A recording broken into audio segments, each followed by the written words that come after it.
Hey, and welcome to the highlights of episode number 53 with Debra Pascali-Bonaro. Some of my favorite parts of this episode were when Debra talks about how we birth the way we live, which I found very fascinating. And it makes so much sense. And it's inspired me to be even more mindful and calm in my everyday life. I also love when we talk about the power of our dialogue and why you want to swap the word contraction for surge during childbirth. And I also love when we dive deep into how we can experience a gentle and orgasmic birth. But there is so much more wisdom, knowledge, and inspiration that you get in the full episode. So to listen to the full episode and to get all the information in the show notes, head to melissaambrosini.com/53 right now. Debra, it is so great to have you on the show, and I'm very excited about today's conversation. So, you are the director of the epic documentary, Orgasmic Birth, The Best Kept Secret, and you're the co-author of the book, Orgasmic Birth, Your Guide to a Safe, Satisfying, and Pleasurable Birth Experience. And you've got your newest baby, which is Pain to Power, which is an online childbirth class that will provide you with the keys to move from pain to pleasure in childbirth and beyond. But can you take us back and tell us how you got to where you are today? It's been an amazing journey to be able to create, as you say, the film and the book and now a course, but it really began when I was a little girl. I just always was fascinated with birth, and you'd probably never guess it from my name, but I come from a big Italian family. Me too. Do you? Yes. Yeah. Ambrosini is very Italian. Yes. So there we go. So you know what it's like to have kind of growing up with your mother and your nonna and your great grandmother and the aunts and cousins. And, you know, we all got together all the time. And I was really blessed that I was a little girl, and my great grandmother, when she was young, had immigrated from Italy to the US and had 8 children here in the area where I still live. Her first baby's in New York City, but then out in more the country, as she called it, in northern New Jersey. And I would love to have her tell me her birth stories. And she told them with joy, with power, with passion, with pleasure. And never once did she say to me pain or fear. She talked about challenge and hard and work, but she talked about moving and working in the farm and then leaning over the kitchen sink. And, you know, when you're a little girl and you kind of watch your 85-year-old great grandmother waddle to the sink and show you how she would lean over it and birth a baby, I thought, well, if anybody at 85 can lean over and birth a baby, what could birth be about? Because I couldn't picture her at 20 doing that. So she started me on a path of seeing birth through a lens of joy and pleasure and love and power, and something that I could just see in her eyes whenever she told her stories. It lit her up. And so fast forward, when it was time for me to give birth, I expected the same experience. And at the time I was birthing my sons, and especially the first one, this kind of joy was not being talked about. It was already where people were coming into hospital, where she had all her children at home, and literally being put down, both physically and I believe emotionally. And birth was, you know, medicalized in a way that I didn't see the joy that she spoke about, that my grandmother spoke about, and that my mother eventually spoke about. So it set me on a quest for my own birth to claim my power. And that really brought me in to realize how many other people didn't have a old great grandmother who told them beautiful, powerful birth stories. And so that set me on a path to become a childbirth educator and then a doula. And then ultimately to say, we need to take this message global, because this is a secret that shouldn't be a secret. It really is something that everybody deserves. Can you tell us how we can experience this orgasmic, gentle birth? First of all, I think everyone needs to, just like I did, connect with what was your own birth like? What were the births of your mothers, grandmothers, great-grandmothers? Because we've been given a lot of messages about birth. And as I said, I was blessed that those messages were powerful and pleasurable. But sadly, for many people, the messages are fearful and painful. And the first thing we need to do is kind of clear those cobwebs to really look at where do our perceptions about birth, about our bodies, and I would go deeper about sexuality. Where do they come from? Which ones serve us? And which ones do we want to replace? And then the next thing, once you've kind of looked at your kind of landscape, so you know what's pushing your buttons, if anything, is about looking at birth from a pleasurable perspective, is I always say we birth the way we live. And so my next question to people is, how often in a day do you make time for moments of pleasure? And that's kind of a great one to think about. And how do you define pleasure? So for me, pleasure is eating dark chocolate. And I had some great dark chocolate before we started our talk today. And even when, I'm having a challenging day, and I would say even more, I need to take those moments of 3 minutes of my favorite music on and dancing wildly around the room. I can shift myself, even in my most difficult moments, into moments of pleasure in 3 minutes. And so one of the things I would encourage people to do is look at that. We deserve to have pleasure every day. And some of you, that may be sexual pleasure, and I include that too. That's an awesome thing, whether by yourself or with a partner. But I broaden pleasure to the many other ways that we can find that kind of joy and ecstasy, even in small increments. Because in labor, you have 3 to 5 minutes between each surge. So even if you might define the sensation itself as a little bit of a challenge, what you do in between can still be pleasure.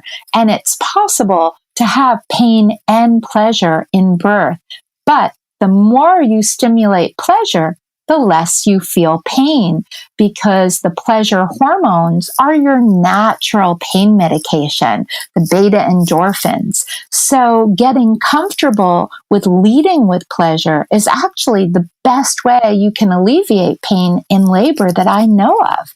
I absolutely agree. And I really want to encourage everyone to dive deep into that work before they embark on their pregnancy journey. And I just wanted to touch on, I love the fact that you used the word surge as opposed to contraction, because even when I say the word contraction, my body kind of goes in. My shoulders kind of come forward a little bit. My cells tense. As opposed to the word surge, I feel like almost like a river flowing.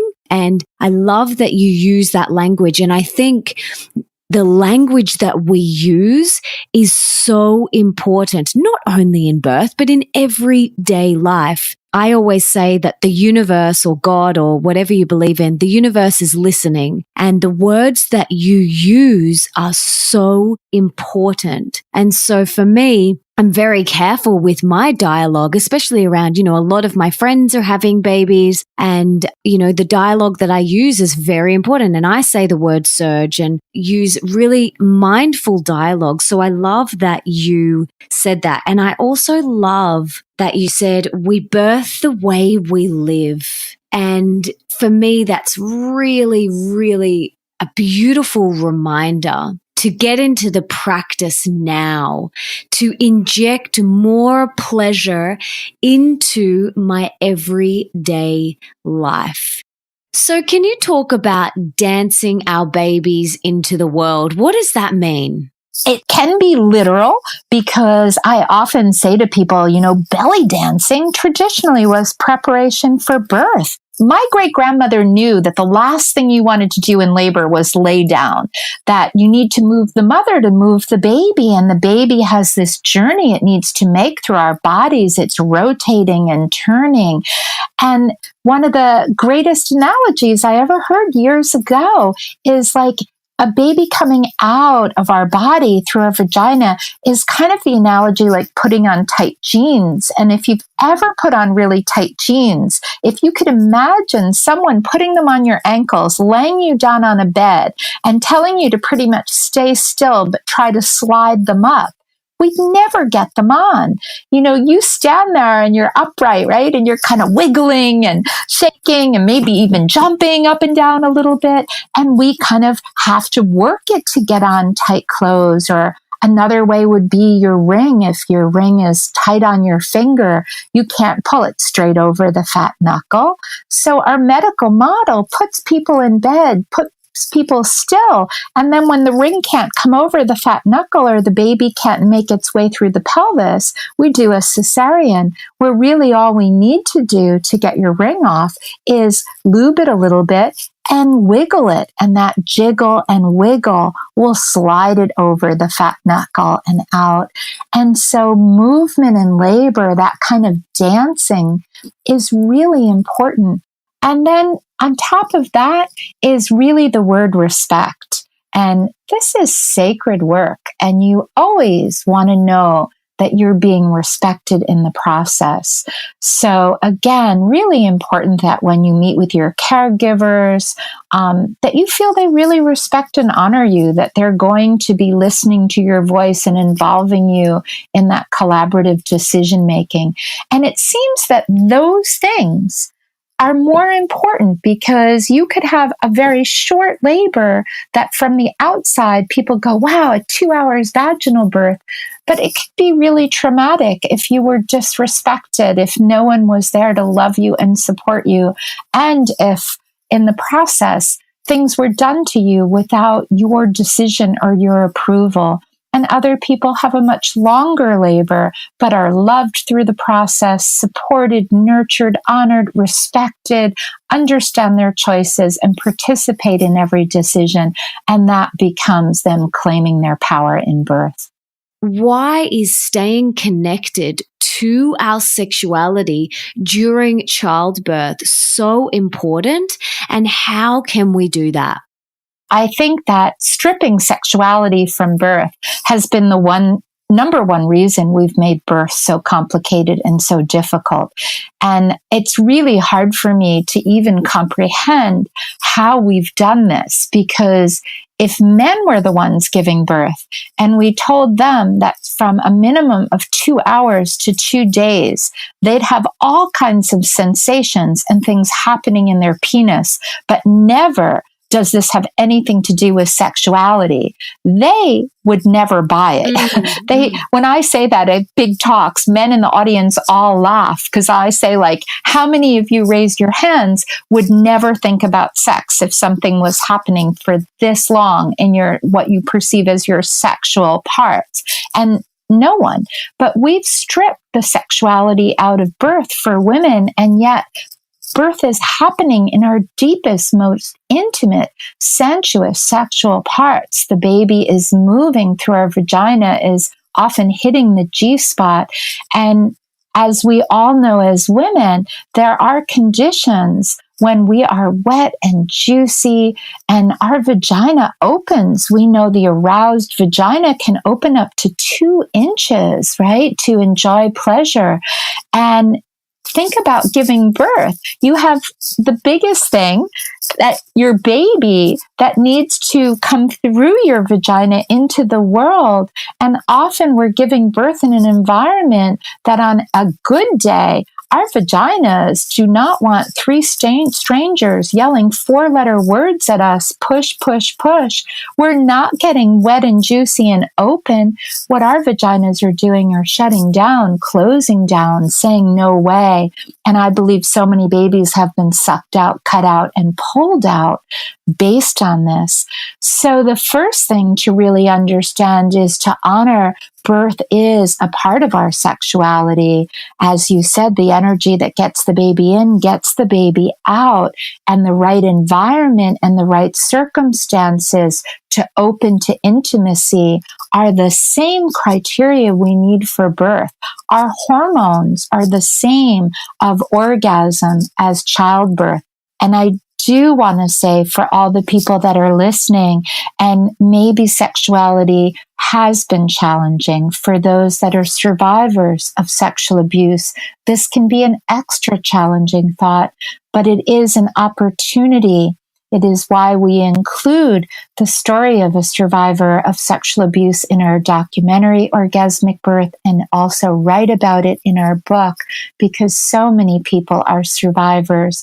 And pregnancy is an opportunity to go deeper into healing, to prepare for birth in a way so that your sexuality is honored.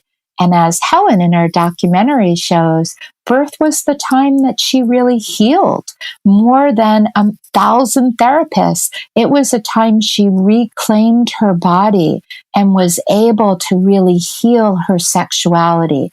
So when we understand what's available for us in pregnancy to go deep and delve into our sexuality, to our healing, to our growth, to our expansion, then we can bring that into birth and really create an amazing experience.